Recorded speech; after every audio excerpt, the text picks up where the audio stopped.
আলাইকুম ওয়া রাহমাতুল্লাহ। মাদের হরকতের পরিচয় মাদের হরকত তিনটি, খাড়া জবর খাড়া জের ও উল্টা পেশকে মাদের হরকত বলে। মাদের হরকত হলে এক আলিফ টেনে পড়তে হয়, যেমন বা, ইয়া, র, মা, লা, ওয়া, না, আ, হা,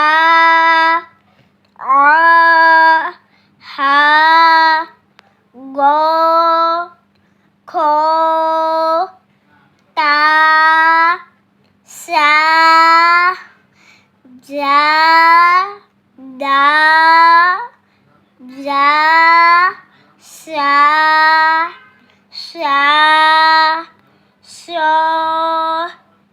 দ, ত, জ,